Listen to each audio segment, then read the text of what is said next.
Welcome everybody and delegates to the Heritage Advisory Committee meeting of Monday, June 9th, 2025. Time is, I'm going to say 7:02 on Monday, June 9th. And I'd like to call this meeting to order, but we always do the land acknowledgement first. The town of Aurora acknowledges that the Anishinaabe lands on which we live and work are the traditional and treaty territory of the Chippewas of Georgina Island, as well as many other nations whose presence here continues to this day. As the closest First Nation community to Aurora, we recognize the special relationship the Chippewas have with the lands and waters of this territory. They're the water protectors and environmental stewards of these lands, and as a municipality, we join them in these responsibilities.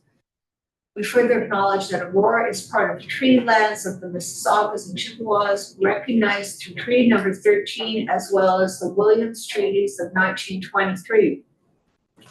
A shared understanding of the rich cultural heritage that has existed for centuries and how our collective past brought us to where we are today will help us walk together into the future.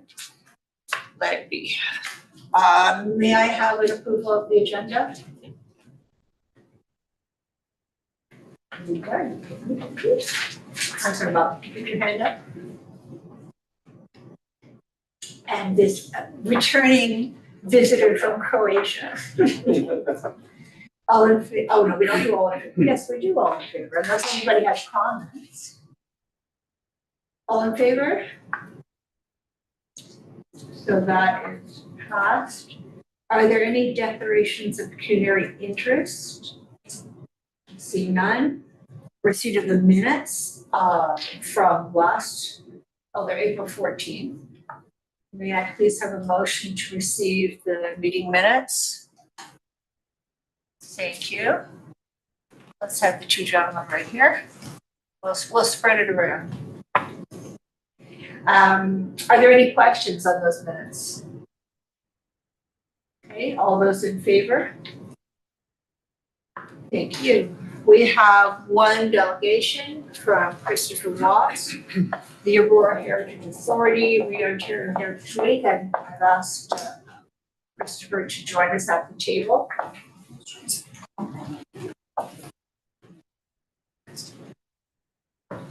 Thank you, Madam Chair.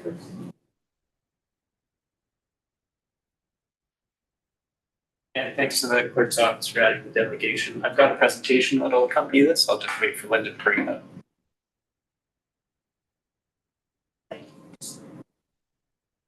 So tonight I just want to revisit the Heritage Week that is a provincial celebration, and it's something that has kind of been absent from being discussed at this committee level from what I can tell about a decade. Next slide.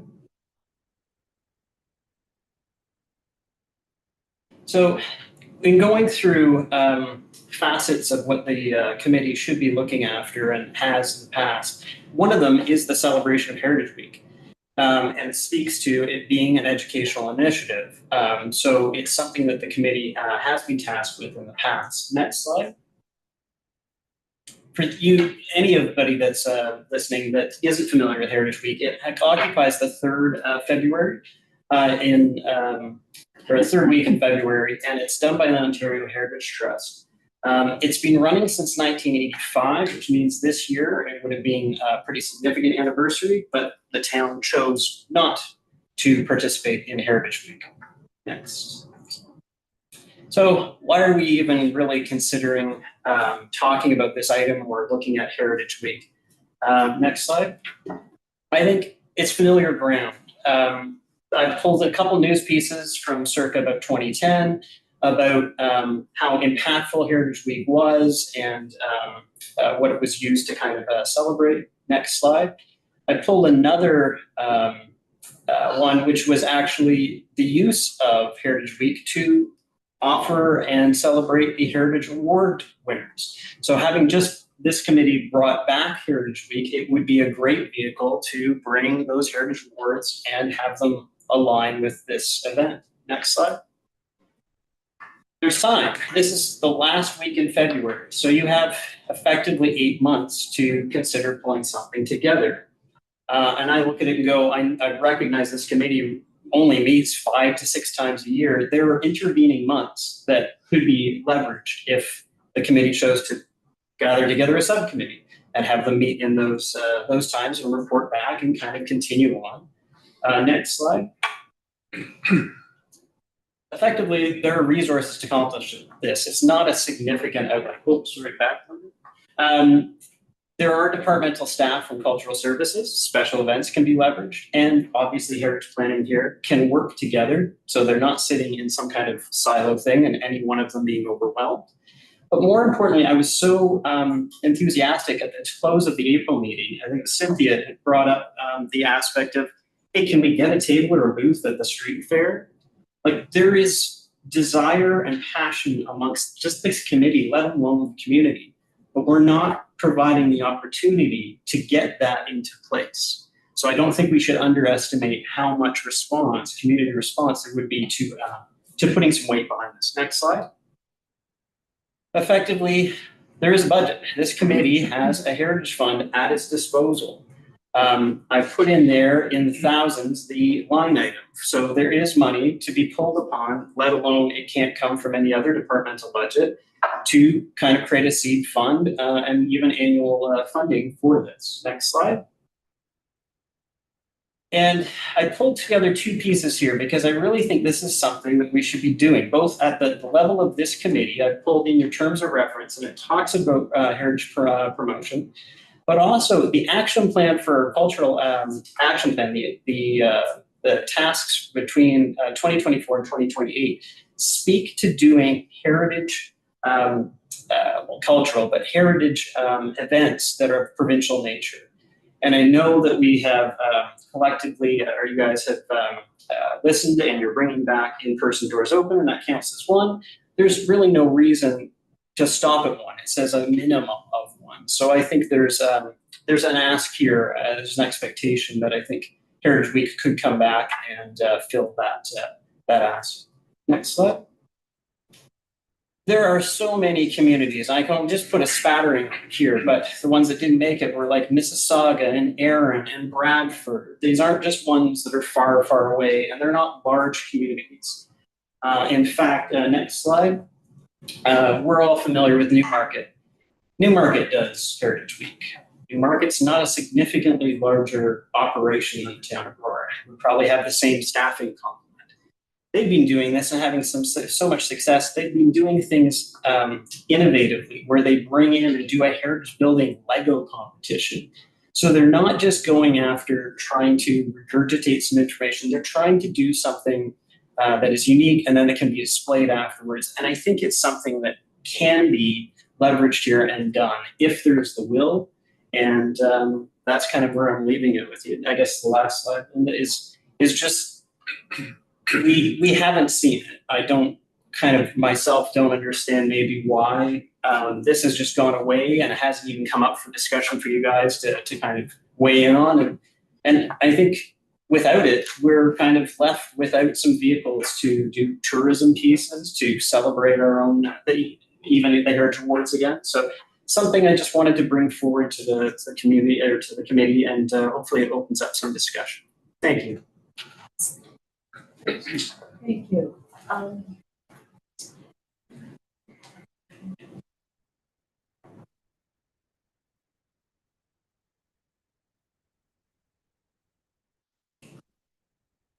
Yes, I'd like to have a motion to receive the delegation. Thank you. Thank you. Are there any comments from the committee? I'm sure. Thank you, Madam Chair.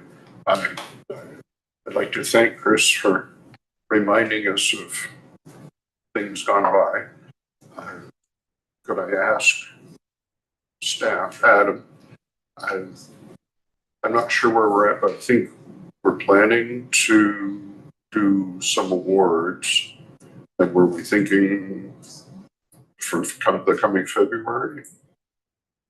Through you, Madam Chair, yes, we are trying to reactivate the Heritage Awards. We're working with Shelley Ware and her team in terms of coordination. We don't have an exact date. That was a consideration, but the final details have to be ironed out still. Yes. So it might be quite appropriate if it would fit the third week of February. But I think we were thinking every other year for the awards. So we'd have to think a little harder on what to do in the off years if the awards were every other year, but then my wife loves looking at Lego Masters. That caught my eye. Thanks, Chris, for the presentation. It was very good. The one point that you made about the subcommittee is something I definitely think is a great idea, because I feel like at this committee, sometimes we have just too much to go through, and maybe like a subcommittee that's maybe a little less informal, and maybe we could just bounce some ideas and dates and things around. And I echo the comment about, I don't believe that we get it together enough throughout the year, because I think there's a lot of discussion to be had in Heritage Committee. So maybe a subcommittee, I would be open to that if anybody, wanted to do a subcommittee just to talk about even doors open, for example. Like, I think that needs a little bit of attention. That's going to be coming up in September, I think. Doors open. So there's, and maybe a booth, and, I would be willing to volunteer even, for Town Square, have a little booth set up. Yeah, it's a good idea. Thank you. Thank you, and it's often, committees, or we certainly used to, committees would have subcommittees. One of our really important things in town is trails, and we had a trail subcommittee. Lots of them. Anyway, it's a good idea. It seems we have to have some parameters. We never used to have, I don't remember having staff at the subcommittee level. Through Madam Chair, I don't do so. Yeah. I don't know how it's structured, what the committee is. So we have to have some sort of maybe an outline or parameters, and maybe some descriptions of what we've done in the past for a subcommittee. But that would be great. And you could even go out and have a cup of coffee, and the town could pay for it. Sure. More than welcome to come to my house for breakfast Oh. if you like to. Breakfast. Now you're talking. I'll do Thank you for your presentation. Through you, Madam Chair, I'm not as familiar with it, sorry. What are these awards for? What is it? What's it? Like, I don't even know what the awards for that would be given out. Like, I don't. Well, we could have a list of what we could give it in the back with restoration. Oh, okay, just stuff like that. Yeah, I assume that. But it's fine. yes, I think so. And then, of course, we give the reason why and restoration. But the award would be for restoration. Board of Directors, yes, through you, Madam Chair, there's consideration for the Heritage Awards. I believe in a bit of back and forth that I've done since Chris's other delegation. The Heritage Awards were originally part of the Community Recognition Awards. Yes. And then I believe they slipped away, or were taken away, and then they kind of did Well, stop, right? So I think there's an opportunity to bring them back, perhaps as part of the Community Recognition Awards, perhaps as their own, and then have different categories as applicable. there was actually an intent to take the whole Heritage Advisory Committee away.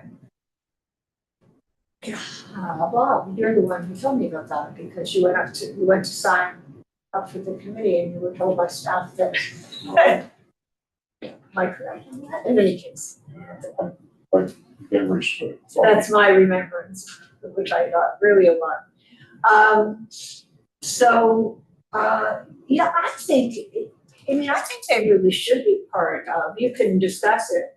I think they should be part of the Community Recognition Awards. I mean, there's many, we just had, so you can go online and see what people received awards for. There's a Green Award, there's a Good Neighbor Award, really some great awards. Why shouldn't we recognize heritage in front of the whole community? Yeah. Through you, Madam Chair. Thank you, Chris. So I'm very interested by what Newmarket's approach is. And it seems to me like they're trying very hard, which is always my frame of reference, to engage the youth based on Lego competition. I don't know many 6-year-olds that build Lego for fun. Maybe I'm wrong.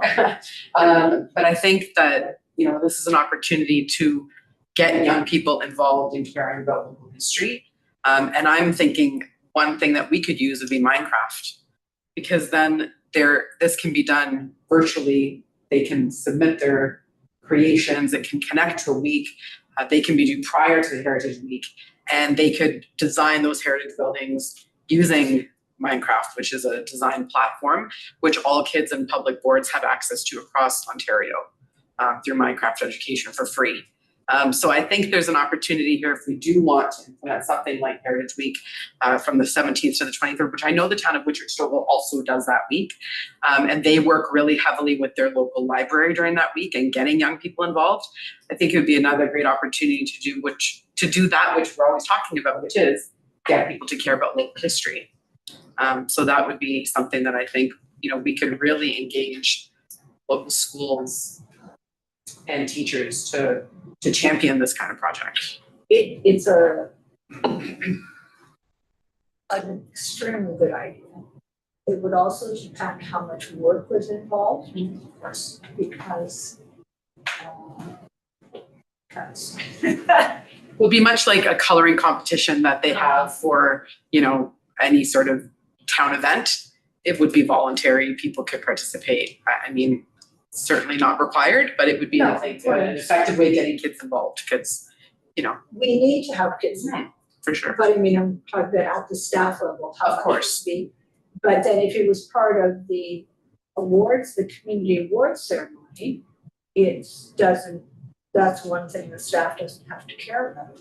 Or, you know, both communities, so although Shelley would have to, but I'm sure she'd be fine. Okay, so would anybody like to sit on the subcommittee? I know you, but do we have any other, seriously, I'm sure it sounds to me like you're really, really busy. But because I, You to me directly? yeah. Yes, I would absolutely be happy. Because I know you're interested, if we want to get that. Yeah, I'd be happy to do that. Okay, well, we could start with that. And, Adam? Yeah, through you, Madam Chair, just to put us on course a little bit, in accordance with the procedural bylaw too, like technically we're still under the delegation portion.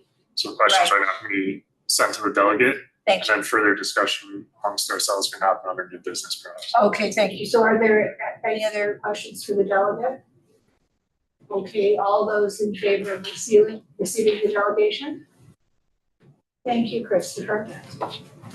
So, do I have to put this under new business, Linda? Yeah. Okay, so we'll just save this for, we've already had the discussion, I'll just save this, but we can't do a motion under new business. Although we have. Maybe it's a strong suggestion.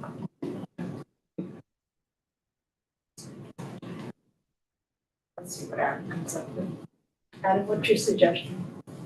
Well, discussion wise, through you, Madam Chair, we can discuss under new business, then we can contemplate further next steps from that. For that segment or a subcommittee, the creation of a subcommittee, bringing that up forward at our next meeting to create and establish. Okay. But we don't have a meeting until September. So maybe staff can bring it up with the leadership committee, or, okay, we can talk about it afterwards. Yeah. How best do it. We can discuss our new business, yeah. So then that finishes that. Okay. So we have a memorandum from our manager, of policy planning on number 8 Kennedy Street East.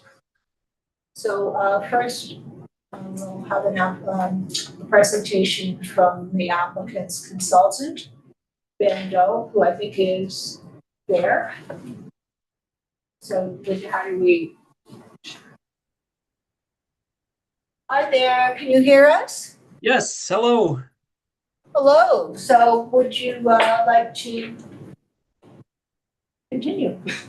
Yeah, Start. of course. Of course, just give me a second here. Okay, is my screen visible for everyone? Yes. Okay, terrific. Alrighty. So, good evening, everyone. My name is Ben Daub. I am a heritage consultant with LHC Heritage Planning and Archaeology, Inc. And I'm here today to present to you very briefly our findings of our cultural heritage evaluation that we put together for 8 Kennedy Street East. So a bit of the project background: LHC was retained on 17 March to prepare this cultural heritage evaluation. At the time of writing, the property was listed on the town's register under Section 27, Part 4 of the Heritage Act. And the share was prepared, the cultural heritage evaluation report, that is, was prepared to evaluate the property for cultural heritage value or interest using Ontario Regulation 906 as part of the process to remove the property from the town's register. So the property location, it's just to the southeast of the intersection of Wellington and Yonge Street. So a very brief rundown of the history, particularly the property's ownership. So the property is on Lot 1, Concession 79 in the historic township of Whitchurch. And it's 190 acres was the crown patent for the land. And it was purchased by William Wells on 17 July 1817 and was used as a farm.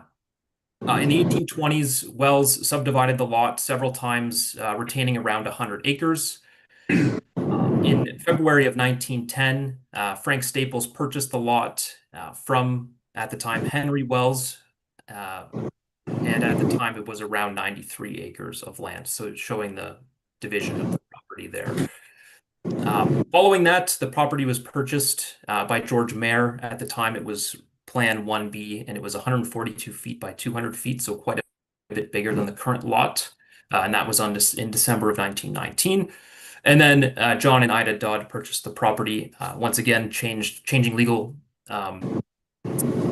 name to Registered Plan 246, Lot 162, and that's in 1938.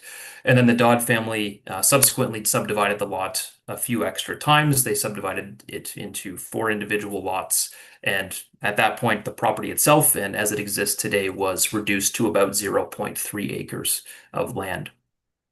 Go into some key alterations, as I was highlighting there. The property has changed considerably in its land use. So it went from a 190-acre agricultural property, it was a farm. Now it is a roughly 0.3-acre residential property occupied by a single residential dwelling. The original farmhouse burned in 1832 and is believed to have been replaced with the house on the property. In 1913, this is the first good mapping evidence we have. This is from a fire insurance plan.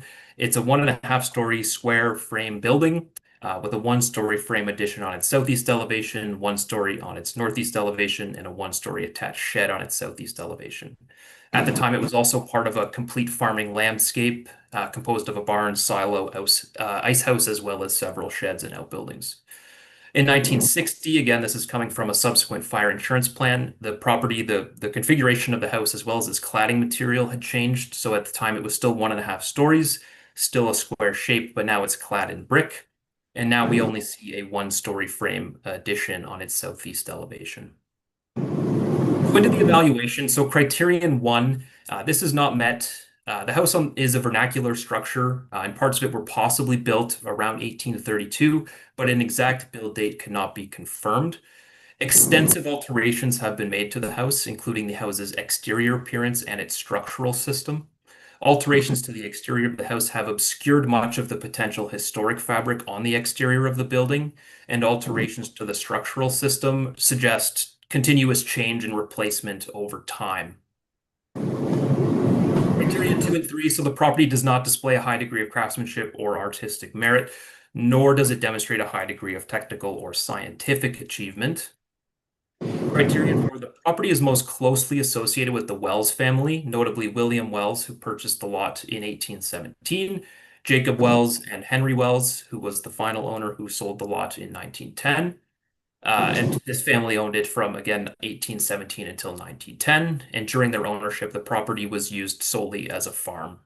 Criteria 5 and 6, the property does not contribute to an understanding of a community or culture. And it's likely that the house was built by Jacob Wells, and there's no evidence to suggest that Wells was an architect, artist, builder, designer, or theorist who was significant to a community. Criterion 7, the property's immediate and wider contexts are composed of residential, commercial, and open space areas. They really lack a cohesive, uniform character that this property contributes to. And as it says, there's no discernible character in this exact vicinity that the property supports. Criterion 8, the property comprised part of a farm in the 19th and early 20th centuries. Over time, parts of this property were sold and the current lot was created through the change of the property over time. And the organization of space changed from a farm complex to a residential lot. And then criteria 9, the property is not a landmark. It's a vernacular house on a short local road.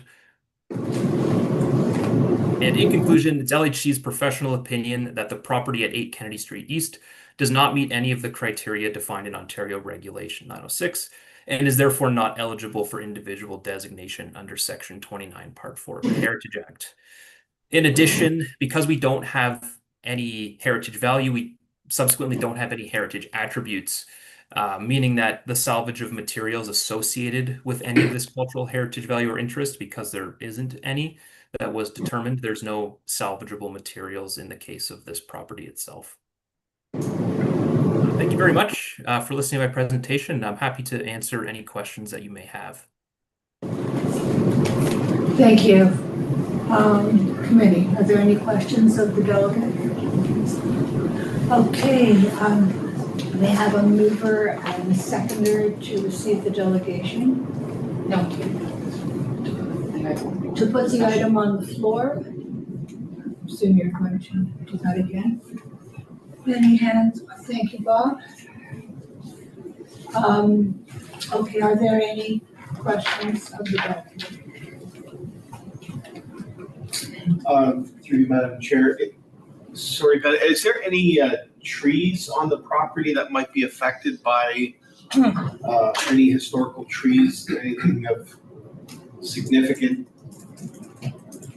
There were no trees that we identified of any historical significance on the property itself.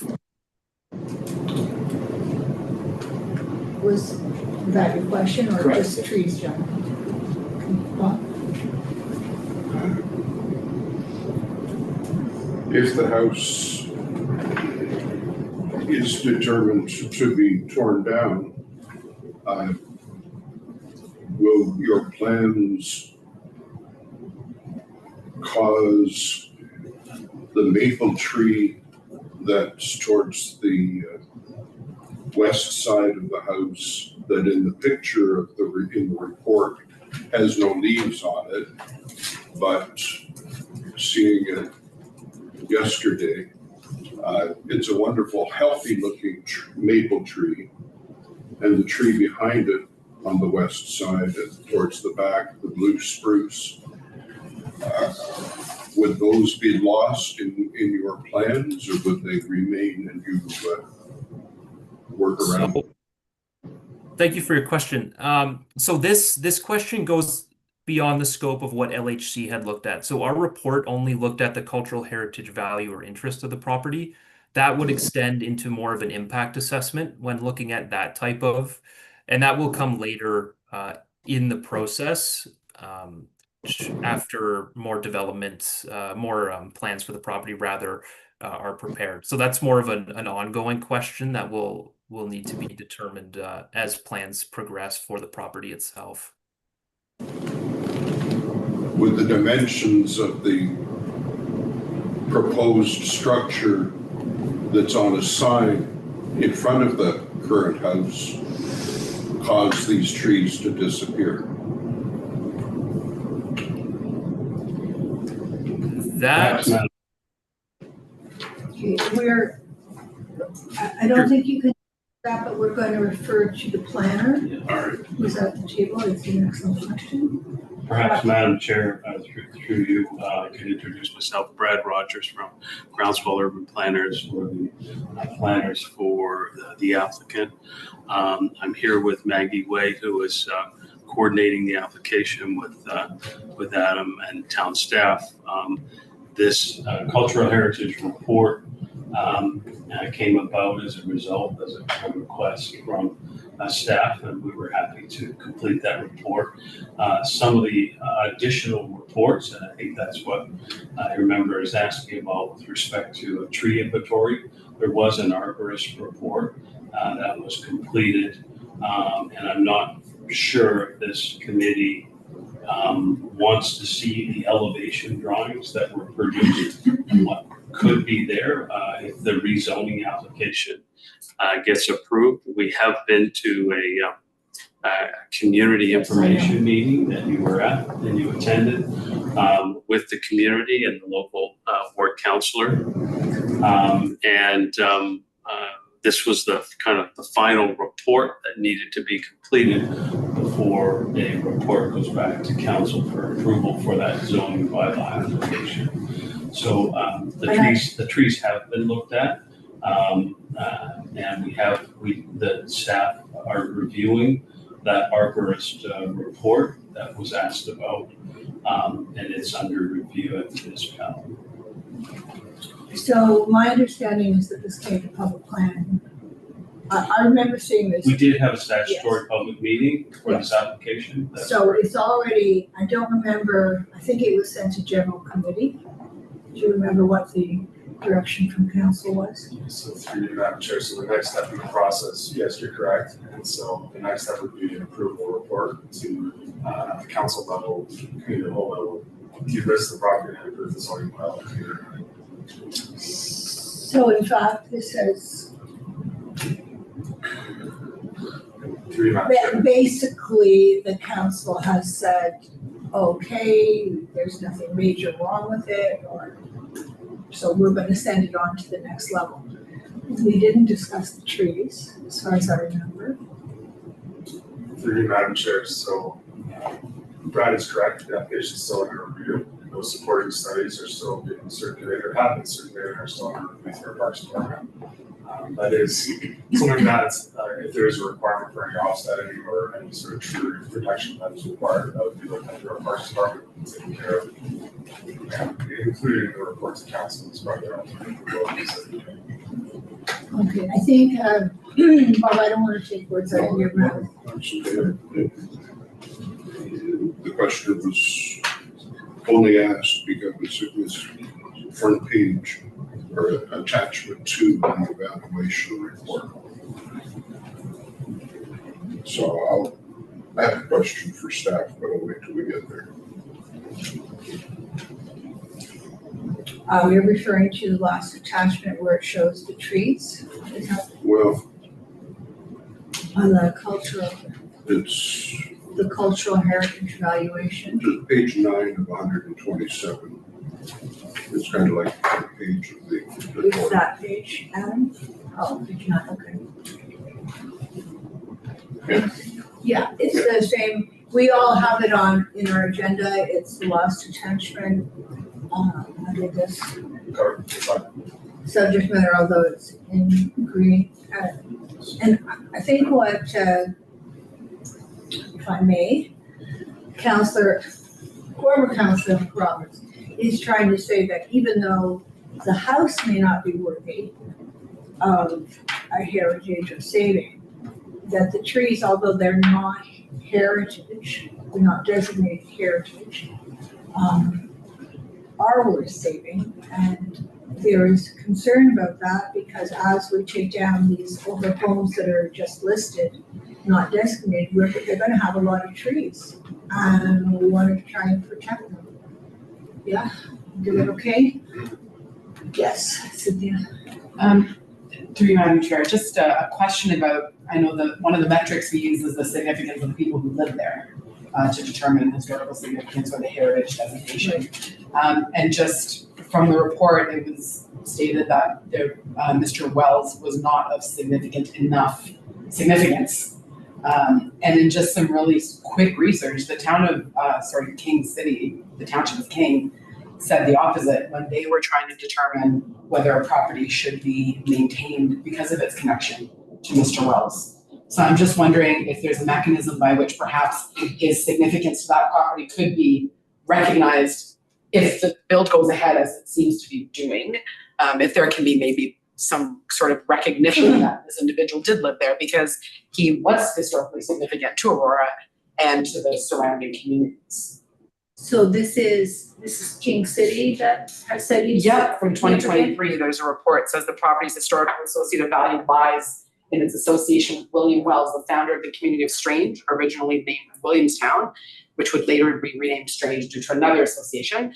It talks about how this historic one-time community of Strange, early settlement, William Wells acquired the property from his father-in-law, Richard Machel Park, who was an early and prominent settler in the town of Aurora, following his father-in-law's footsteps, et cetera, et cetera. So there's clearly a historical significance element there connected to Mr. Wells. So I do think when we hear these statements that there's no historical significance, I think that's not always the case. I recognize one metric is not enough of a metric to determine whether this property should be maintained as a heritage property, but I do think it's important that that historical relationship be represented in some capacity, otherwise that history is lost. Mr. Dobb, would you like to respond to that? Yes, I can speak to that, of course. And it's a very good point, and it's something that is challenging when looking at these types of situations. So what we look at, that's going to fall under what is criterion 4 of the Ontario Heritage Act. So that will be historical or associative value. So one of the things we really look for is it has to be a direct association. And one of the other things we look at and how we approach this is the wholeness and intactness of a property as it existed in a valued configuration. So what we know is this property was historically used as a farm. So Mr. Wells, William Wells, as well as his son Jacob and his son Henry, who owned the property for right around 100 years, they were farmers on the property. That farming landscape, that's what's connected to the historic value of this property. It's used as a farm by this particular family. So where this becomes challenging and why this has been listed as a no is because that historic use of that property, that historic association as a farm directly connected to this person has been eroded because of all these changes to the property. It is no longer a farming landscape. It no longer has that character or that association tied to it, which affects how this is tied to this particular person because it is not connected to when they were historically relevant. For context, if this property has remained a farm and we still have a farming landscape, that's the type of situation where then we see this type of thing being met because we still have evidence to speak to that use that goes beyond just an existing farmhouse that has no bearing or no connection to this person directly. Thank you. If I may, I understand that that's the logic, but if that's the case, then very few heritage properties would be deemed heritage properties because Aurora is no longer a farming town. So if that's one of the metrics, then I recognize that's not your metric, but I think that's a bit of a concern. And the other thing is that I think that you had indicated in your presentation that Mr. Wells did build the property that's presently on that property, or the house that's on that property. Did I mishear that, or is that what you had said, that in the 1830s, Mr. Wells had built that home? Is that correct? Mr. Dodd? It is correct. There has been no actual build date determined. Different sources have different information. Many suggest that it was built 1832. So we had a former farmhouse, it burned down, they replaced it with a new building, which is believed to be the existing one. However, these types of things can be difficult to trace.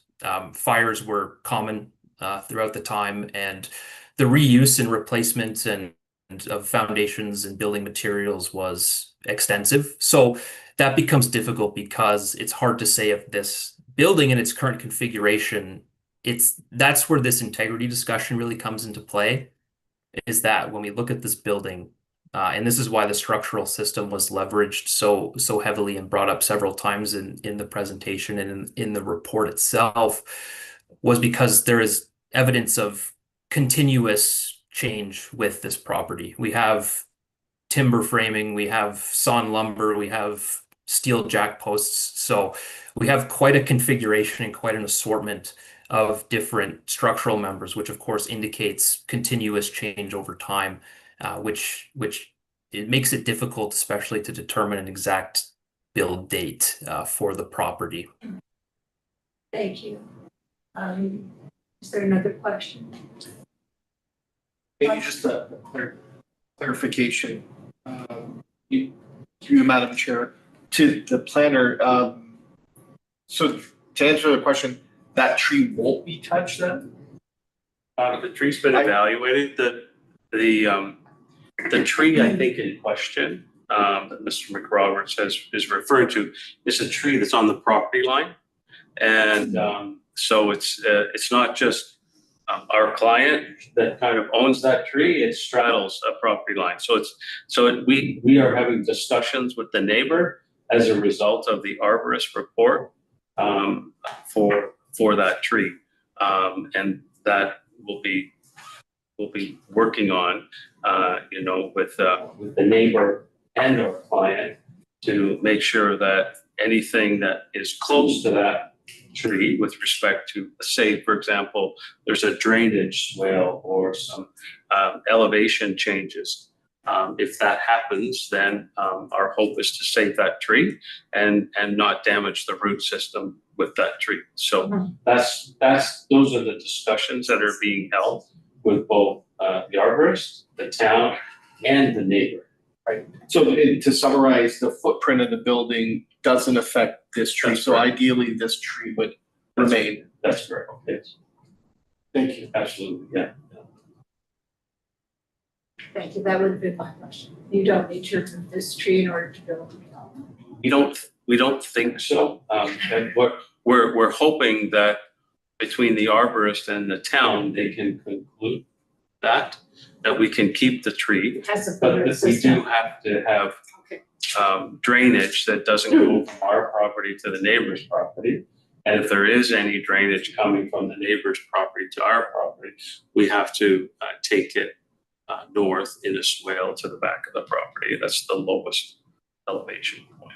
So we're working on. Thank you, and I appreciate it. And it's also the root system. It's an old tree. The root system Absolutely, is quite- that's correct. Thank you, and Adam, that's something I would like you to be involved in, so we can save this tree. If the circumstances dictate that we're gonna have trouble, if there's anything you can do to save, because there are things that can be done to save trees. I'm not sure, yes, absolutely, and that's something that the future reports of council will indicate. Are there any other questions? Through you, Madam Chair, I'm just wondering, is it, are you within the timeline and process to take comments on the heritage look of the design or where's the?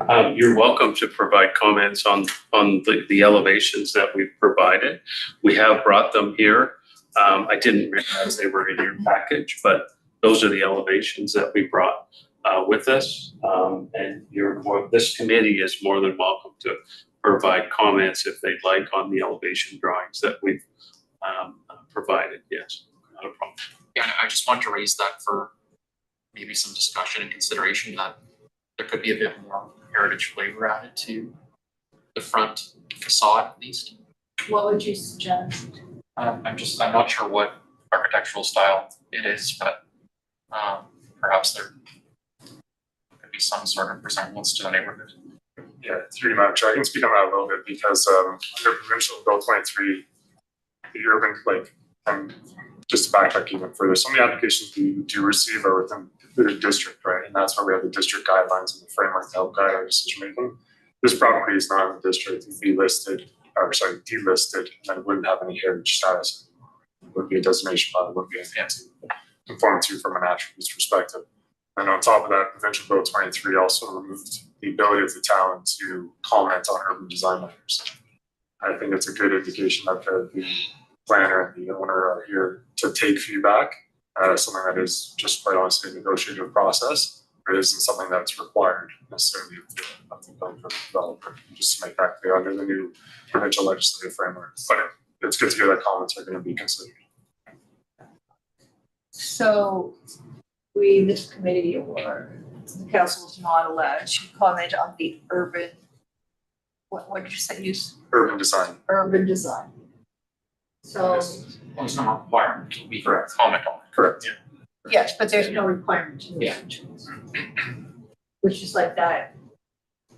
Anyway, City manager, that's the in stable information. neighborhoods, it we have Yeah, no our site control. control, we're site control.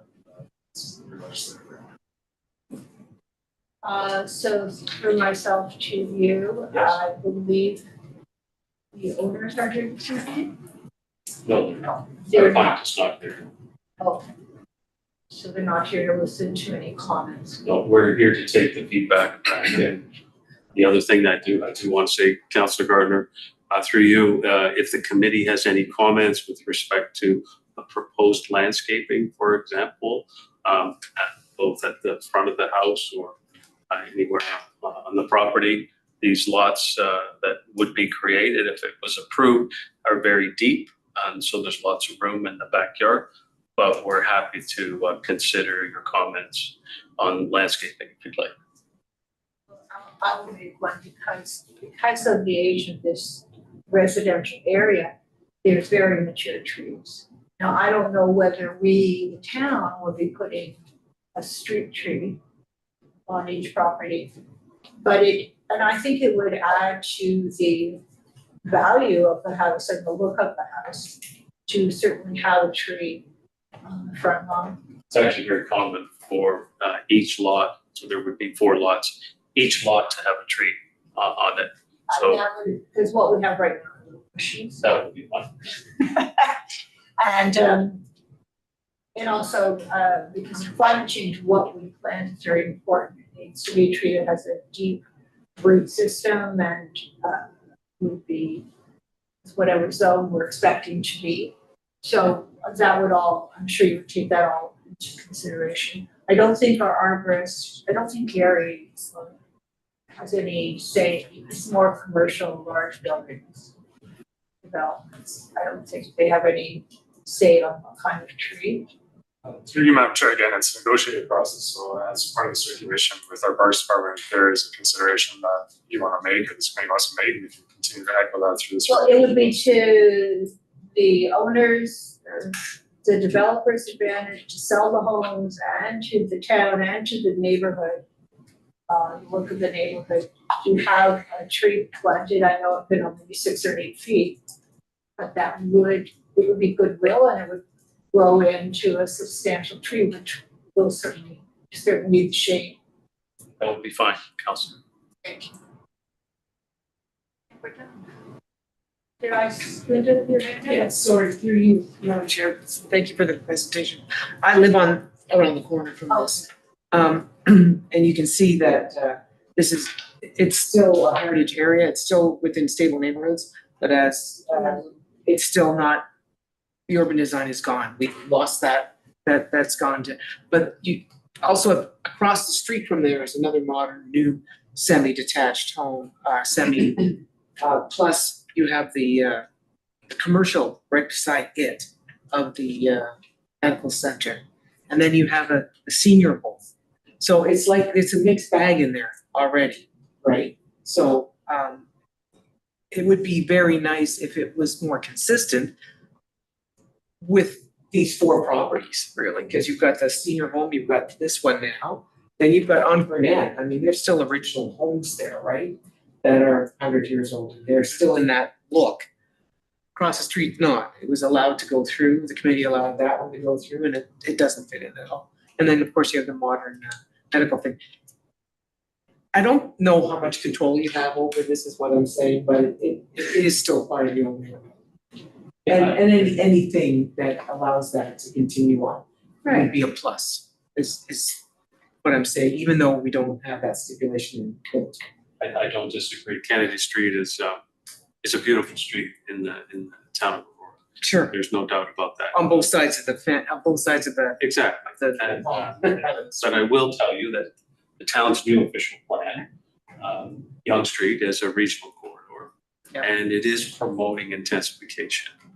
And I think this committee should realize that and recognize that, because it will evolve, as you said, to probably higher buildings on Young Street. Yeah, I see it coming, it's just that, this is fine, I understand this, and progress is progress. Yes. It's just that, whatever the plan is to keep in mind where you are. That's all I'm saying. Understood. Okay. Through you, Madam Chair, I want to double down on this point. I think there's, and it's not about density at all, because that's not the mandate of the Heritage Committee. But there's a lot of no cost or low cost, just cosmetic tweaks that can be made even to the front. I don't know what this fits like at all, even subdivisions don't feel like this. So I'm just trying to, not that it's our mandate, but I'm just at a loss for what even marketability, like what they're trying to achieve. And perhaps they could consider like what inspiration they could take from the correct neighborhood to just make some enhancements. It doesn't look like a wall brick and stone and small windows. That's right. Thank you. Thank you. Coming to general. But this is a very special neighborhood, and we did try to designate it as a heritage district.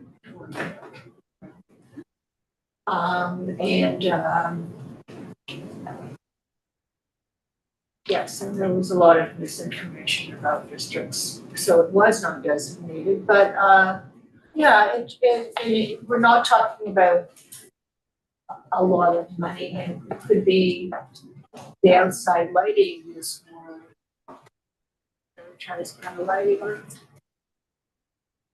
You've done this before, so could you just try and soften it up a little bit? Yeah, we're happy to plenty of staff on the changes that this committee may wish to satisfy more heritage with respect to the landscaping.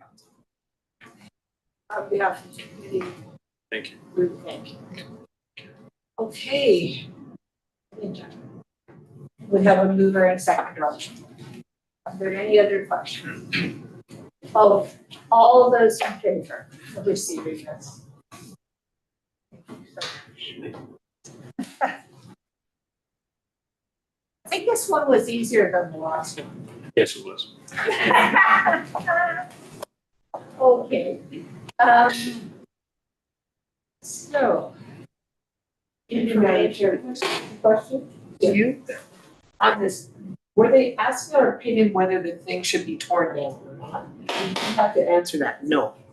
Well, in a way, yes, but by doing the study and not having enough criteria to maintain it as a structure. Right. They were just showing us.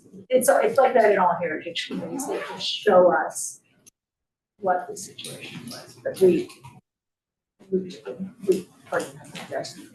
Oh, no, yes, that's fine, I just was trying to see what the point was. there was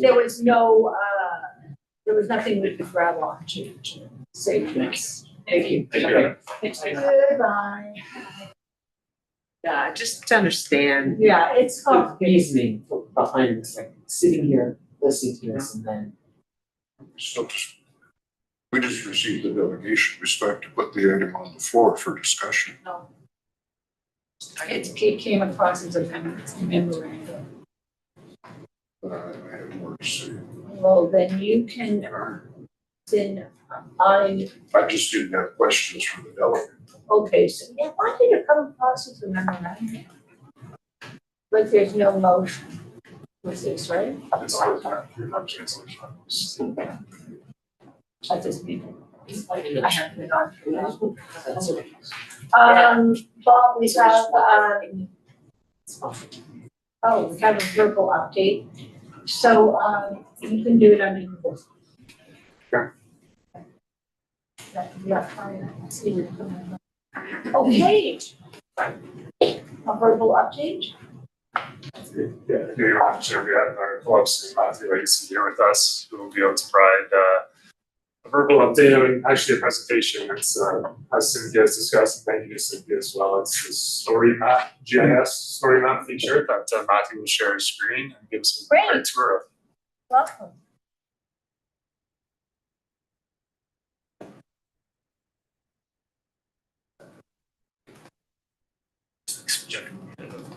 Is this why you're here? Yeah. Do we need to turn on the lights? It's bright enough. It's bright. Yeah.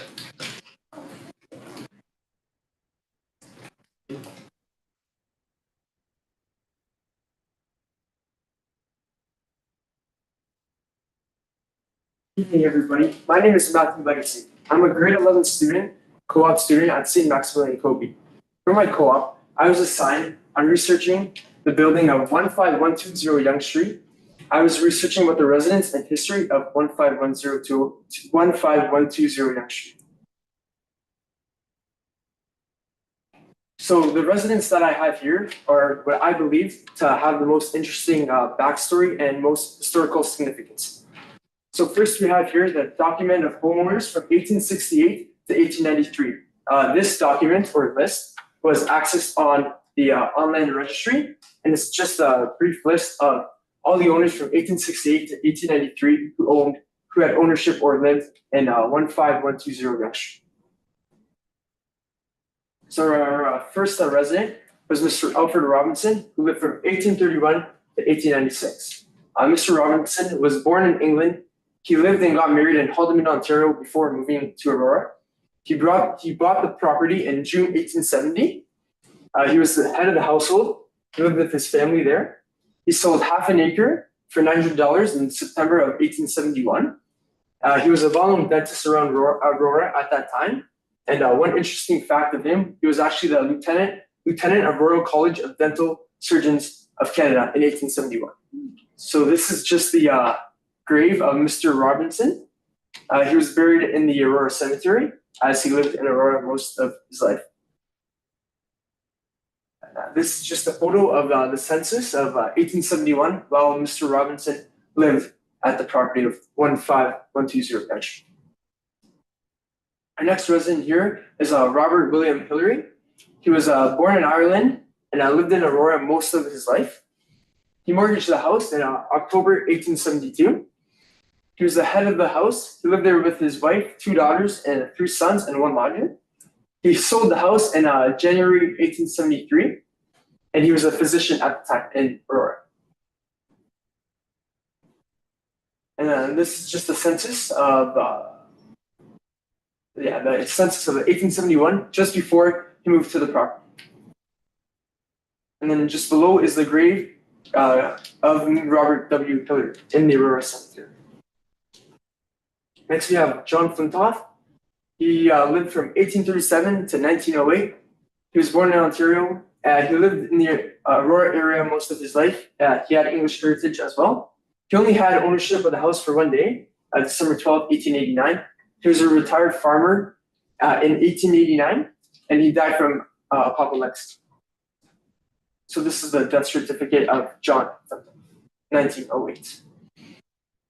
Our next resident here is Edward Colton Sr. From 1848 to 1926. He was born in Elm, Kent, England, and he came to Canada in 1854 at just 6 years old. Edward Sr. bought 1/8 of an acre off his son in 1890. So Edward Jr. granted him the land for $575. Edward Sr. lived at the property for about 1 year with his wife. He was a farmer at the time, and he actually has a park named after him now on a 95 William Graham Drive. So the census of Edward Colton Sr. in 1891 while he lived at the property. And just below is a photo of where the park is, Edward Colton Park on 95 William Graham Drive. So this is our second document of homeowners, which is also accessed on the online registry. It's just from 1894 to 1949, list of all the homeowners and everybody who lived it. One of the more known figures at that time who lived at the property was Andrew Yule from 1839 to 1924. He was born in Roxburgh Shire, Scotland in 1839, came to Canada as a young kid. He bought half an acre of land in 1904 off Mary Brown for just $125. He sold the same half acre in 1905. He lived at the property with a wife, son, and grandson. He was a well-known accountant in Aurora, and he actually was the town reeve, which would now be considered a similar role to the mayor, for 4 years, from 1884 to 1888. And after he was a town reeve, he was a customs officer for a custom building on Yonge and Wellington. So very well-known figure. This is a birth certificate of Mr. Andrew Yule, 1839. Next we have Mary Frances Delahaye from 1865 to 1950. She was born in Ontario. She has an English heritage. She bought the whole property in 1906 for $1,200. She was unemployed. Her husband was actually the head of the household, and she lived in the house for about 4 years with husband, 3 kids, and 2 boarders. And this is just the grave of Mary Delahaye, which she is buried in the Aurora Cemetery. Next we have Elizabeth A. Bowman from 1862 to 1935. She was born in Toronto and lived in the GTA the majority of her life. She bought a 1/4 acre of property in 1910 from Arthur T. Williams for $585. She lived in the house for around 6 months with her husband, who was the head of the house as well. She was unemployed at the time. So this is a picture of Miss Bowman in her elderly years. Where did you find that picture, Matt? I found it at the Find a Grave website. Find a grave. Website. It's a database. So next we have, this is actually Miss Bowman's grave in the Aurora Cemetery. Next we have James Nelson Bolton, commonly known as Jim, from 1884 to 1972. He was born in Ontario. His family was in Canada for quite a while he was born, and he did have English heritage. He bought the property in 1918 from Albert Conover. He lived at the property for around 10 years with his family, so quite a while. He later moved to Metcalfe Street, and he was a carpenter and then became unemployed. Next we have Emmeline Attridge from 1892 to 1980. She was born in Simcoe, Ontario, and moved and lived in Manitoba before coming to Aurora. She was granted half an acre from Hannah Atkinson in 1928 for $500. She lived there with her husband and 2 kids. She was unemployed at the time.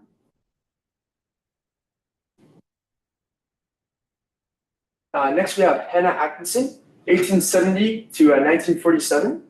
She was born in Ontario, buried in the Aurora Cemetery. She had an English background as well. The house was sold to her by the actual town of Aurora. She never lived in the house, she just had ownership. And the husband had ownership on the house 2 years before she bought it. So this is just the grave of Miss Hannah Atkinson in the Aurora Cemetery. This is just the birth document of Hannah Atkinson in 1870 when she was born. Next we have Sylvia V. Granger from 1901 to 1976. She was born and raised in Aurora, Ontario. She had English heritage. She bought lots 3 and 4 of the property in 1941. Bought for $400 from Hannah Atkinson. She was a homemaker, and she was wife to the head of the house, her husband, Frank Granger. So this is just a census of just above of Sylvia Granger in 1941. Well, she was a current resident at 15120 Metro.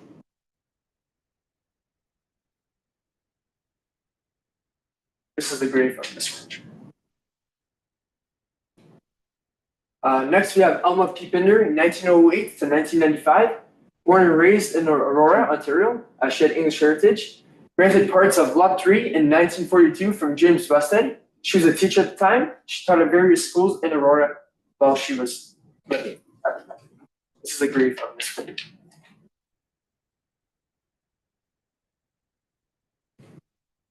And this is the marriage certificate of Miss Spinner in 1930.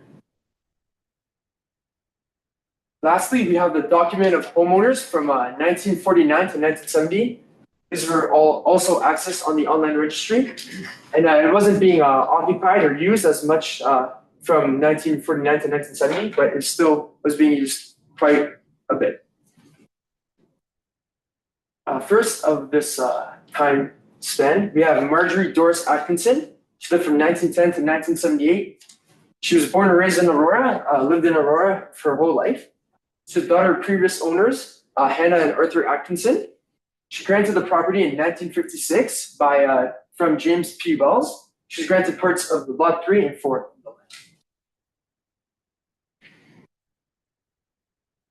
This is the birth certificate of Marjorie Atkinson, 1910. Last resident we have here is William Schmidt from 1888 to 1987. He was born in Ontario, lived in Wexstead, Ontario before moving to Aurora. He had German heritage. He mortgaged a house in 1967 from previous owner Robert Dion, mortgaged for $1,300 for lots 1 and 2, and he was a merchant at the time. And this is the grave of Mr. Schmidt. So then just below, I listed the sources that I used for this presentation and for my research throughout my research. The most common ones I used were Find a Grave, which helped me with obviously the graves, but also where they were buried, and yeah. Then we have newspapers.com. I used the archives of the Aurora Banner, and I accessed that at the library as well. And that just helped me find any unique or information that I wouldn't find at other websites. So I used that, which was very helpful. And lastly, I used Ancestry Library, which is very helpful because it gave me censuses and information about their personal lives, their families, their wives, and all of that information. And on land. And on that, of course. Thank you. Thank you. Thank you. Through you, Madam Chair, if you don't mind if I just add some context. So it's never easy to do something the first time. So to pilot this for the tower, I think was really, really challenging. This research is not easy research. It's university postgraduate level research in many cases. So for a grade 11 high school student to do it in a vacuum, Adam helped him as much as he could. I helped him, the librarians helped him, but he was really working alone. And that can feel very isolating. So I was really excited about having him present today because I hope that not only were you able to see the body of work that he put together, but I hope for Matthew that you were able to see other examples of this kind of work at play, right? With the presentations, the delegations that we had. So I'm just really pleased and proud of the work that you've done. I think you've started something that I hope we will be able to continue, because I think that the value of this kind of heritage information, the stories, is what really helps people appreciate why the local history matters, so that we don't end up with people saying things, well, they weren't historically significant, because they were historically significant. And I know that as we go through this, I'm sure all of us noticed so many names that exist in Aurora, streets and parks and buildings. And so that address, I don't think you'll ever drive by that address again without getting a little bit of PTSD, but also a deeper appreciation for the stories of the people who lived there and who called it home or had businesses there. And this research is really excellent, but it's only the beginning. There's so much more research to be done. Luckily for you, you don't have to do it. So I'm very proud of the work that you've done. And I think we all would all say we're very grateful that you took it on as the first challenge to show us what's possible. Yes. Thank you, Mark. Thank you. Thank you so much. Very good. Yeah. Great job. Certain question, are you interested in heritage? Yes, I gained a lot of knowledge and appreciation for heritage throughout this project, because I learned that researching it can be very hard. but I would very much appreciate it from this. Thank you, and I would like to say, we have sitting at the table, gentleman who knows a lot about a lot from Bob Roberts, in case you haven't met him. And also we have Jacqueline Stewart, who is still alive and living in Aurora. And she has, are you familiar with Jacqueline Stewart? I've heard her name, I haven't had the chance to meet her, no. Okay. And she does write in the Aurora, I don't know how often it is, but she does, she picks various, her knowledge is, Grace. yes, it's fantastic. So, and I think she's got a lot of public writing. The museum, the Aurora Museum, about that, but if this is something you're interested in, certainly while she's still alive, you might, she's very approachable and might want to meet her. Anyway, thank you, great job. Oh, no. Well done. Thank you. I'd like to suggest that the town of Aurora, I mean, it doesn't have to be fancy, but it should issue something that thanks Matthew for his work and, you know, everything that was said, so that you can go on his resume. Yes, through Madam Chair, it's been great from the town's side having Matthew for this term as well. Obviously a great student, a great asset. He's helped in a number of ways versus the main project. But yes, absolutely from a department perspective, that will happen. Something, even a letter from the department. Matthew knows he can call me anytime. I'm trying to push him to get into urban planning, but Urban planning. Speak to me. Oh, is that what you mean, heritage planning? yes, as such. Also, when you do the minutes, it says that we have a delegation. No, it doesn't say that. Whatever it says, a presentation. Verbal reading somewhere. Yeah, verbal, but please include Matthew's name in that so that it's on actually council record as well. Okay. Okay, thank you. Bob, you have some new business? We need a mover and a seconder. Definitely. Let's have both ladies down. Okay, all those in favor? Thank you. May I walk Matthew? No, we may not. Yes. I will be very fast. Thank you, everybody. Thank you. Nice to touch you. Thanks, Matthew. Thanks, Matthew. Hey, Matthew. Thank you so much. To your interest. Okay. All of us expedition. Thank you, everybody. Thank you. Thanks, Matthew. Bye. My last name is fitting for heritage. Legacy. Hard to even but stand back. Oh. That was my giveaway. Oh, but you want to come back and have a picture at the table? They did. Oh, you already did. I know she took a video. She was taking- Thank you. I took the That's what I proud, think was the probably. proud parents. She was Proud, literally. yeah.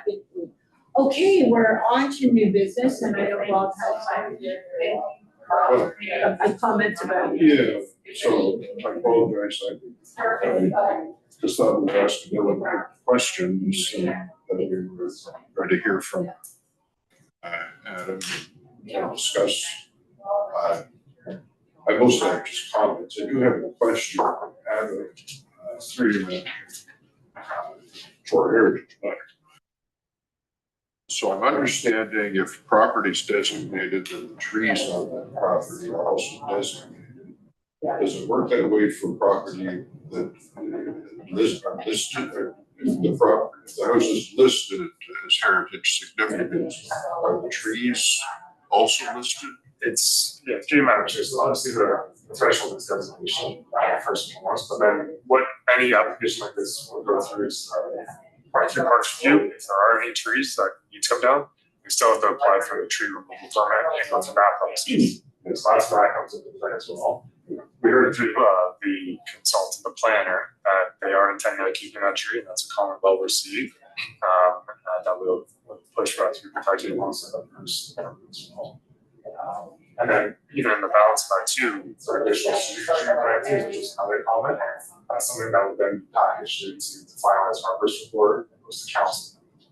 But it takes a long time for those street trees to become roots. Yeah, I think it's So, nice for sure. If we can, and I know there are ways to save trees, if you do it, instead of cutting the roots and then you go out into action.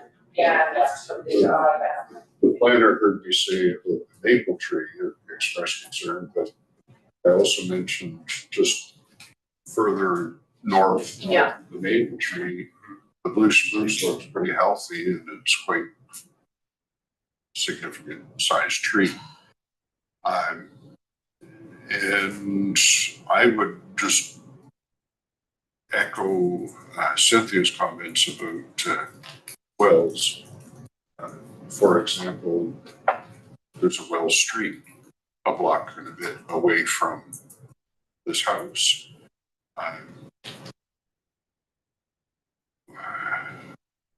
Just a suggestion in the not too distant past. When a house came forward like that for us to consider delisting or designating, we used to have a subgroup or a subcommittee that would do the evaluation. And I know the Kitchener-Waterloo team did a lot of that, but it might be interesting practice for us to try it on for size if time allows and so on, just rather than the paid not instead of the paid heritage person doing a report, but for us to prior to the meeting perhaps have. And there was a site visit. Yeah, there was, yeah. But but we had like an actual heritage plan. I can speak to this through the chair. So yes, you're right about it. There used to be the heritage checklist where it was sort of made an Aurora checklist. Yeah. Really for our purposes, so to speak, to check us out of 100, and then there was 3 categories behind. Since then, and through the 2022 Heritage Register review, now it's all ingrained in OREG 906. So those 9 categories in the memo and in the Cultural Heritage Valuation Report, that is, for all intents and purposes, our checklist. I don't disagree with you that when we do get an application like this moving forward, I can circulate email to the committee in advance to say if we want to get together on a site visit and we run through OREG 906 together. Just to be clear, it's all ingrained in that OREG, Ontario Regulation 906. Now it's not no longer a sort of amazing or checklist that was done previously. Yeah. That's kind of clear. I don't disagree on site visit. Well, and I wasn't even thinking that, but just the significance of William Wells, or whatever his first name was. 1983, the house was owned by the Hewletts, and he was a prominent businessman in Aurora for a while. Not historically, 1983 wasn't that long ago, but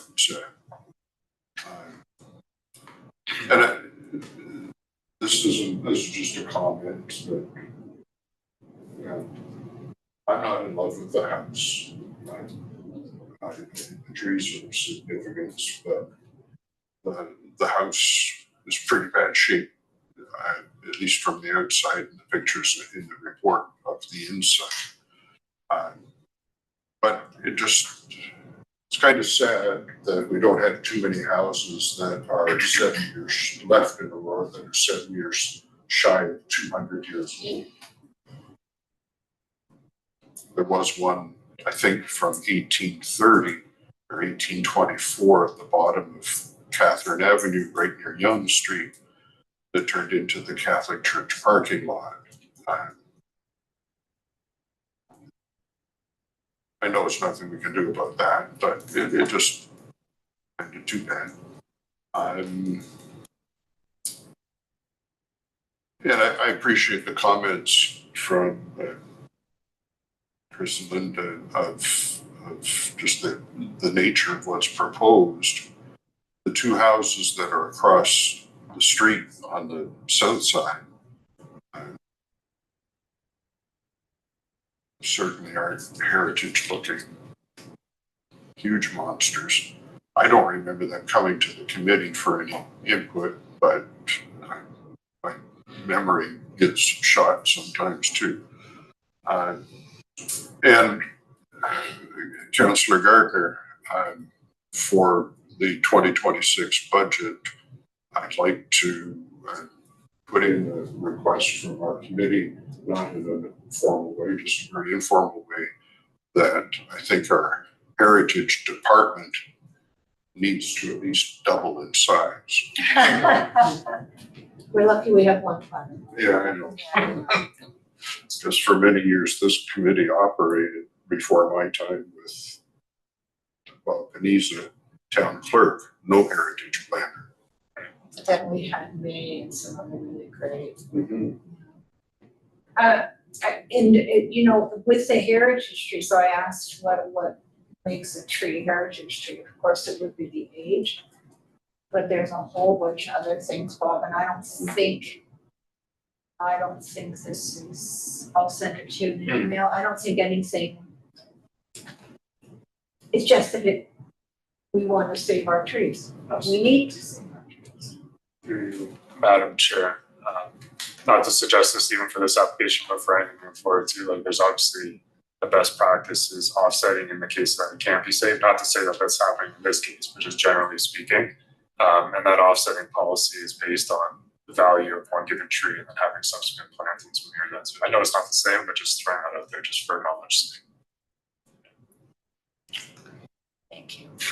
I just had an add-on onto that. So in terms of us researching, you know, before the meeting, I use the registry that was done, you know, back in 2022 as kind of a guideline just to see, because I agree. I don't think that a lot of these heritage consultants are really, they're paid by the client. So I think it's maybe a little one-sided. I think we need to do our own. So I use that registry that was created, and it told me that, you know, there wasn't anything significant. So I agree. I don't think we're really delaying it's slated to be delisted in 2027 anyway. So we're just bumping that date up really. I want to add though, I believe that there is a mechanism to have the tree designated by itself. Yeah, I think that you can. Because I think there's even a property on Wells, if I'm not mistaken, that has several heritage trees, but the property isn't designated. Wells and Neck. Yeah. This would be a perfect example. Susan's place. Yes. So those trees are designated trees. They're listed trees. And I believe there's one on Royal as well, if I'm not mistaken. There's like it's gotta be 250 years old, this maple tree on Royal that might be designated. So, you know, this tree could be. Well, it's something, if we were gonna, the mayor had a motion about doing heritage landscapes, designating heritage landscapes. It never went anywhere, it was passed by council, it didn't go anywhere. But I definitely think we should do heritage trees. Yeah, through your chair, can you perhaps under next meeting have the legislature advise the options that are available to us so that they can escalate to the council level? Because all the research reminded to checks of best practice. Yeah, it's pretty significant, I think. I don't think anybody's really opposed to bumping up the date from 2027 to now to tear this down, because you know, it's not in a district. We don't really have a lot of say even in the design. I'm glad the planner is taking our comments, but it's really not. Just. necessary, but I'm happy that he is. That's on record what we thought, right? Yeah. I think that's what's important. Cynthia? To you, Madam Chair. Oh, sorry. No, sorry, I cut you off. If we're talking about mechanisms, I think moving forward, it would be excellent if, regardless of whether a paid consulting firm determines that someone or something is historically significant, it would be great if we had our own metrics by which we determine that. Not that they would necessarily impact the decision, but rather that there would be some sort of way that those individuals and their stories and their significance to that property, even if the building on the property changes, could be recognized in some capacity. Because to say that that man was not historically significant is entirely incorrect. Because the township one over from us said the opposite 2 years ago. So, I think there's obviously when you're paying a consulting firm to do what they're doing, they have a different mandate, and that's understandable, but we also have a different mandate. So it would be great if there was some way by which the town could establish some sort of protocol so that even if the application to change the building or to demolish it gets approved, that story remains in some capacity, whether that is, I know we talked about plaques a couple of meetings ago, whether that's a plaque, whether that is, something like what Matthew did, but just that story doesn't disappear. Because I think it's entirely incorrect to say that these people were not historically significant. There's so much interpretation there. Historically significant to whom and for what and when, and all of those things are how you measure historical significance, not just if the person, did something that we believe to be noteworthy. I think it's much more complex than that. Thank you, I agree. Yes. Just for you, Madam Chair, yes, so obviously, there's the museum and archives component of it too, where we do share our information and any historical records are housed there too for that sake. But then at the same time, like we did with 1012 Spruce at our last meeting, if there's a desire for an interpretive plaque or other sort of commemoration efforts or things that aren't necessarily tied directly to the development itself, that's always something that different councils open to as well. Could we put that into our minutes for councillors to read, or if it's a comment from the committee, through you, Madam Chair, if that's a comment from the committee. That is comment from the committee. to recognize, is it William Wells? William Wells, yeah. I don't know whether you said it or if you guys said it, we have Wells Street School, that's what I was thinking. Well, honestly, I can't even call what I did research. I just quickly Googled his name and a lot of documents came up. And one of them was the one I was referring to from the Township of King in 2023, where they said we will not be removing this property because of his relationship to Mr. Wells. So, there's a bit of inconsistency there, it seems. But what I was unclear on, in the document in the presentation was, did Mr. Wells live there, or did he just build that house on his 200-acre farm? It sounds like he lived there and he built it. And the property was changed many times, but the building that's still there, according to the presentation, was built by Mr. Wells. And what the consultant was saying was it's difficult to know what was built when, but it was sort of 1832 was the year that was described. Yeah. So 1832 is, it's old enough that it should have some relevance, right? Because I kept searching for lived. I know he built the house, but when I think of it, I think of it from a different, and I'm not disagreeing with any of your points, but I think of it from a different angle of if you own 200 acres, then every old house in the area is related to Mr. Wells, because every house is on his property at one point. So I'm trying to better understand what was the actual significance of that that piece of. That was the farmhouse.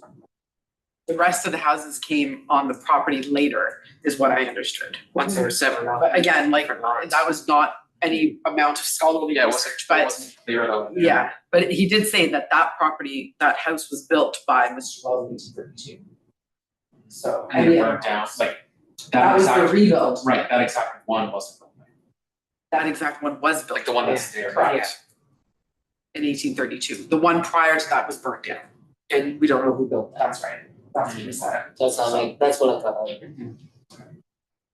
I think some of the town plaques on some buildings might also recognize the builder of the structure, not necessarily the owner.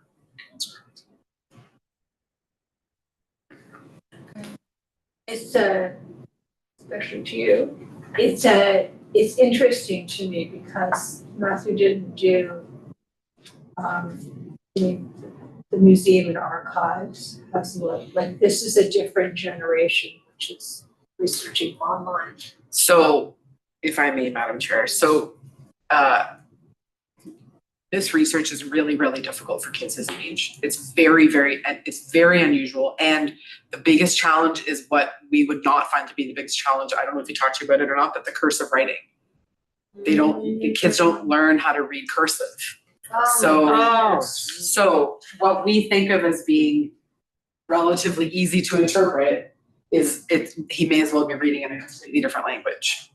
Yes. So as a result. Interesting point. Yeah. But there may have been some. Absolutely. So absolutely. I did recommend that he connect with the library and archives in the town, but there came a point in the project where he was very, very frustrated. I don't know if he shared that with you. It's hard work to do, especially in a vacuum. He's doing it like he wasn't in a class.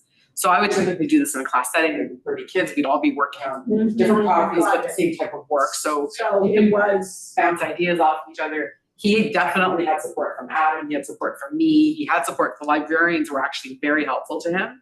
His dad is also a history teacher, so his dad was able to help him.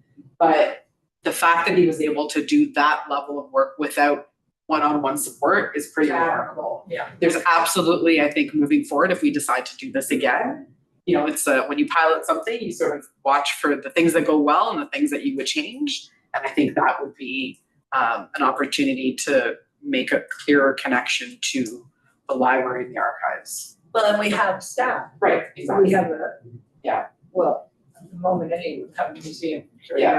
Archives and they could certainly. There's definitely opportunities there. For sure.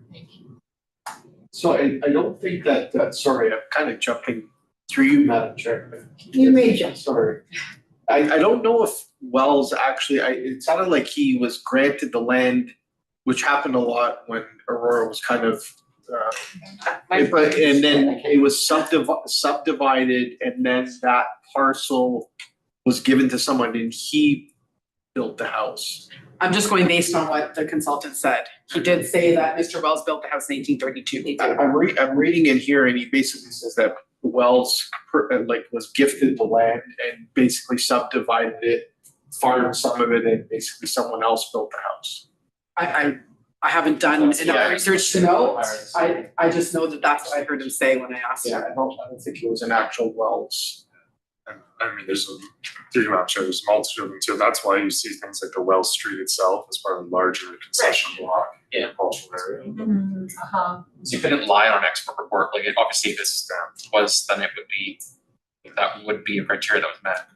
But regardless, I think to make those connections, that this is someone who had multiple spheres of influence in the town of Aurora is worthwhile. So the house is being demolished. That's not an issue. That's happening. It's just to try to recognize those relationships that existed between the people that lived there. There's more intangible. Exactly. Yes. Yeah, it is. Hi, Ron. Thank you for joining.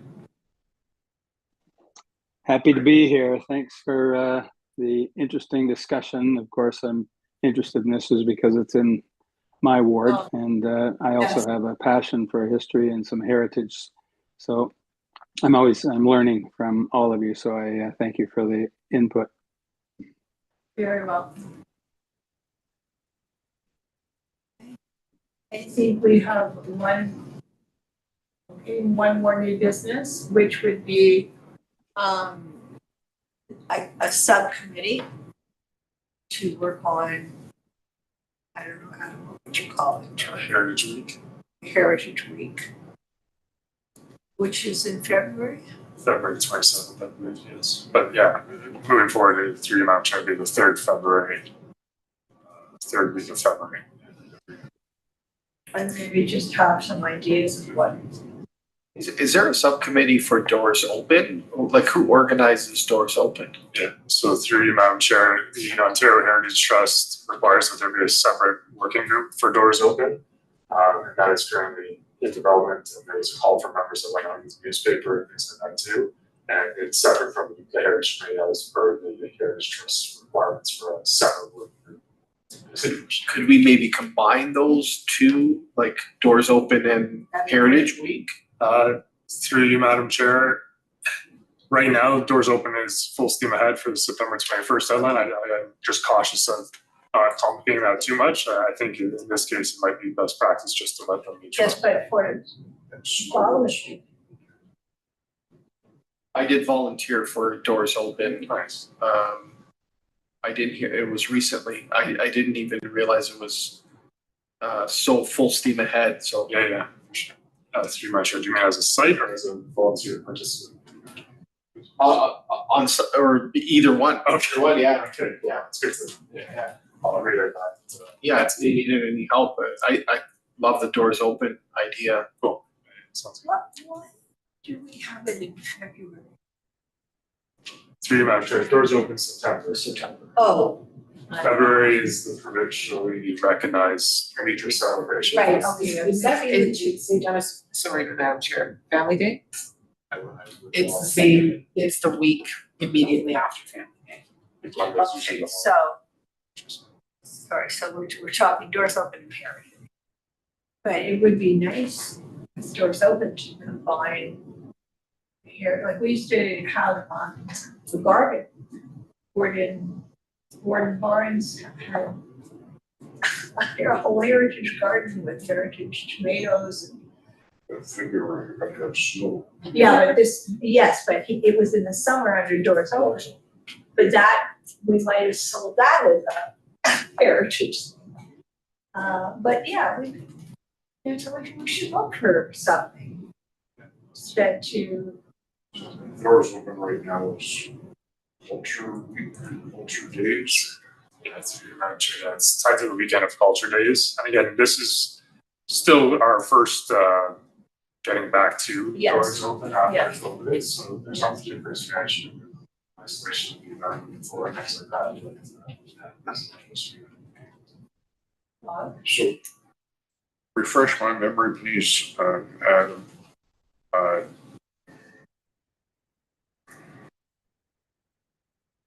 Guess I can't stand this every second month stuff.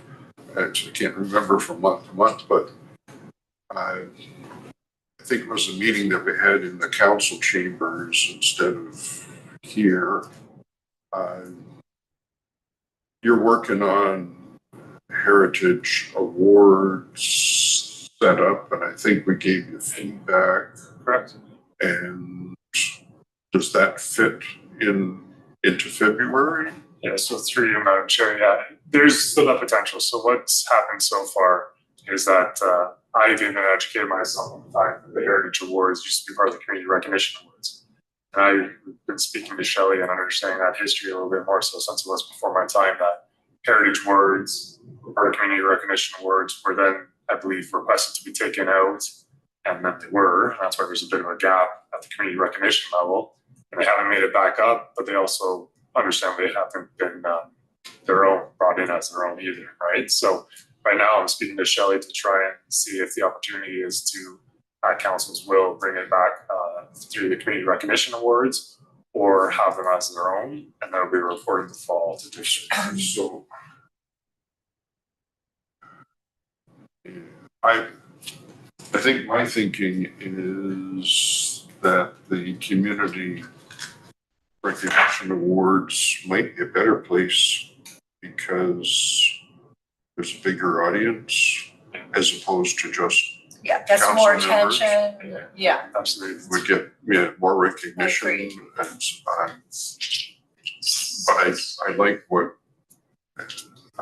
Cynthia suggested earlier is I don't know what Minecraft is, but it sounded like an idea that might fit into Heritage Week. For sure, yeah. So through you, Madam Chair, personally, I do tend to agree about having that as part of the Community Recognition Awards, and that is something that, again, Shelley and I would have to report to council just to uplift it again and get that stream of knowledge going. But then that doesn't necessarily interfere, so to speak, with Heritage Week. Heritage Week, I think the delegate did a good job of even saying it's a fresh slate in terms of what this committee wants to see. If you guys want to form a subcommittee and you guys want to do a Lego building contest or do write-ups on buildings that then get passed on to me or council to then share with communications or whatever the circumstance may be, I think it is a good opportunity, recognizing there is a number of months prep time, but it's really a great opportunity for the committee or a subcommittee would like to work on Minecraft. Whatever. Minecraft is like digital Lego. But the kids, I can't play it because it makes me feel dizzy, but the kids love it and they're really good at it, and it's used for urban planning projects, like in lots of different organizations, so. Well, it would be nice to have one thing that could involve publisher for that week. And it doesn't mean that it's just maybe not just kids. Lots of people who would be interested. There's certainly a lot of young adults, maybe. Yeah, through Madam Chair, so I know David Hurd, a member of the committee last term, has discussed this as well already, and I know he's quite capable on the programming side and things like that too. So it'd be a matter of perhaps having a subcommittee, but then also, taking advantage of the opportunities that exist already. Yeah, so as long as it isn't a heavy staff load. But I think you're thinking, am I thinking right that you're thinking that subcommittee staff wouldn't necessarily have to be there? Through you, Madam Chair, yeah, ultimately, if it's the subcommittee's desire to form and spearhead this. Yeah. Yes, but then it has to go to staff, and then staff has to. That's fine. Through Madam Chair, that's fine. If there's things that you need help Well, with. let's line them. It's gonna be true.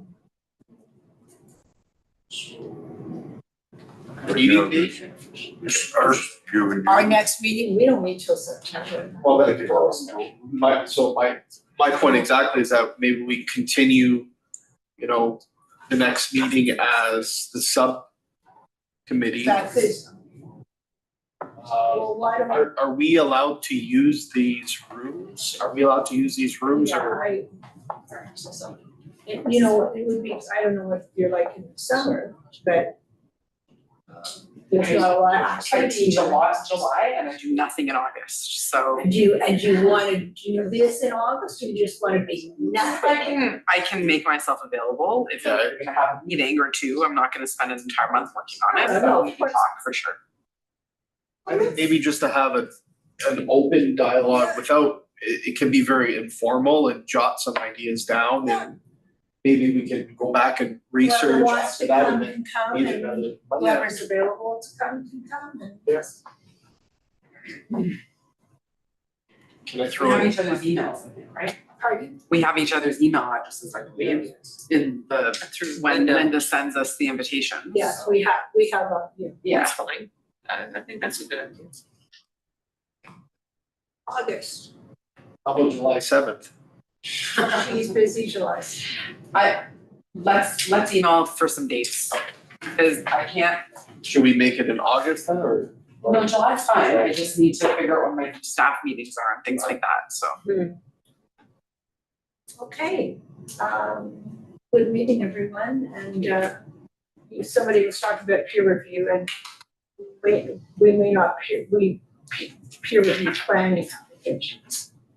You know, I just need more clarity on what was meant by the question. Peer reviews for. I don't know, were we talking about, I think we were talking about a heritage plan. I think that was Bob's Yeah, request about a checklist, but I think Adam yeah, said that we're kind of using the Ontario provinces, way, but- yeah. No, sorry, I know we're doing the 9, but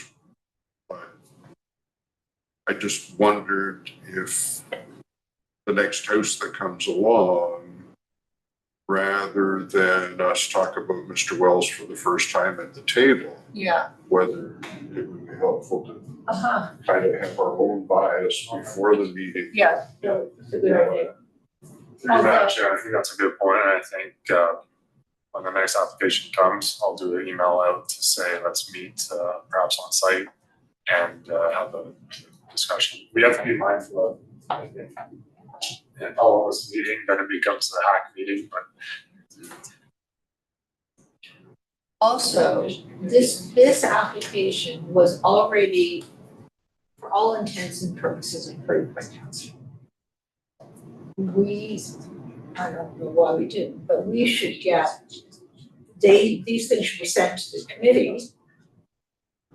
We provide our comments for the public planning meeting. So this, I think the reason why that didn't happen was because it was already slated to be delisted. I think this process was just to bump up and that could be, the delisting, and our comments really weren't no, relevant to the design, and I think that's why maybe we weren't, so we got this after council decided to send it on to general. Yeah. Which means that they're basically in favor.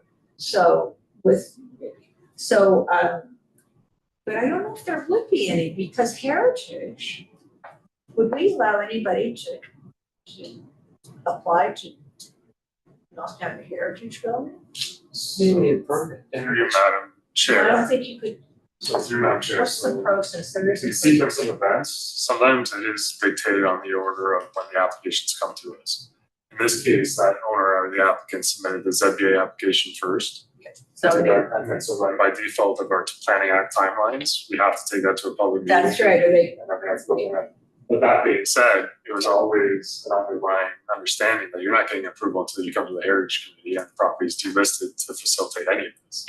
So just based on the fact that they applied for the ZBA initially, we had to honor that public meeting and those statutory timelines. okay, so did we say at that public meeting that it had to go to the Heritage Committee for comment? That's how it got here? Through you, Madam Chair, that would, Okay. and just for clarity moving forward, then it will just be one report back to council to approve the ZBA as well as. Right, it'll come to a general committee, committee of the whole. And then it'll go to council, so if anybody has, it gives an opportunity if anybody has any, from the public even has any objection. Okay. So who's gonna send a first email for this subcommittee? You wanna do that? Wanna send out the email? if your dates are maybe a little bit more restrictive than mine would be, because I'm a little light this Is summer. it just the two of us that are gonna do this, or cause there might be other people that would like to participate, Yeah, right? I might get involved, I just don't know really what you're doing. You wanna send out the email while Sure. you kind of figure dates? Yeah. Is that what you- Maybe it'll be, once the school year is over. Probably. Whenever we decided that I've got David's email, David Hurd. I've emailed him a couple times, and he responded to me, but maybe he'll respond to you, so. Through you, Madam Chair, just Lynn and I were discussing too, I think it's best if it's a little bit more formalized through a motion. And this may be a little atypical, Okay. sequence of events, but if a member wants to move a motion to formally establish whatever the committee wants to call it, a Heritage Week committee, or maybe perhaps a more general name at the committee's discretion, whatever it may be, that way. It can just be a subcommittee, dealing with heritage. Yep, absolutely, and then if from there, it's on record, it's a little more formalized. And they might, if anybody reads minutes, they might ask if staff is gonna be involved, and it's not gonna take staff time. Well, that way it's, Or maybe we should say that in the motion. I'm okay, I intend to help a little bit, but yeah. Okay, So do you need the words? Unless it be something like Heritage Advisory Committee, create a subcommittee to, or a Heritage Meeting Subcommittee, or it's a Yeah. subcommittee to. Heritage Week sub- It's like a working group. heritage, Yeah. Okay, so this is where we're, sorry to, through Madam Chair, heritage is not, bog down with the terminology. and a subcommittee. A working group is very informal, no motion needed, ad just hoc, ad hoc. let's call it ad, no, we can't call it ad hoc, This is all the language. just call it a sub. So that's motion and that's, you know, formality passing. Okay, cause. That's fine. Can a subcommittee have external members? No, I don't No. think Yes, they have to be. It's a subcommittee of the members of the. So that I think. Yeah, so But can a working group plan things?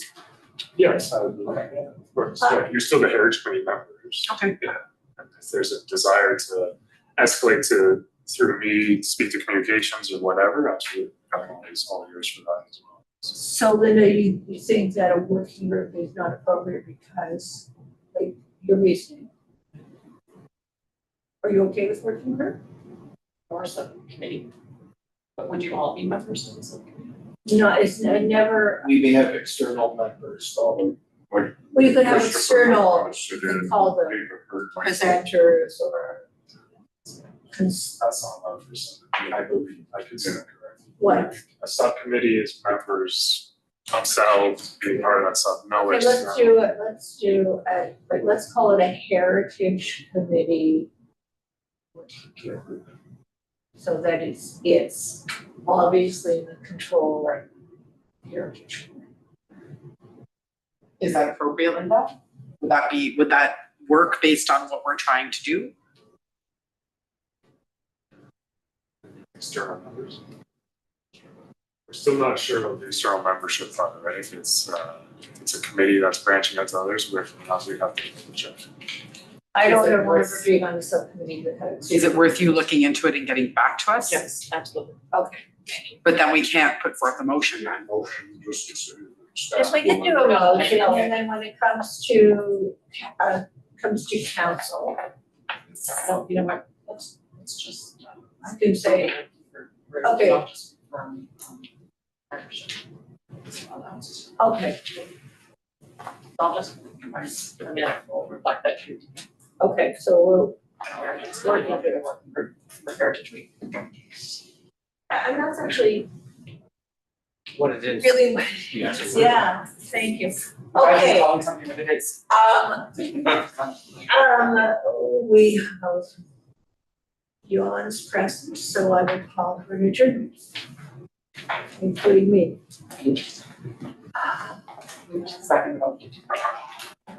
Everybody wants to adjourn, keep your pen on that. Thank you, yes, but you know, whenever somebody yawns, then Now you can say the word I want to know. I'm a yawner. Yeah, oh, we're adjourned, did we vote to adjourn? All those in favor? Oh, sorry.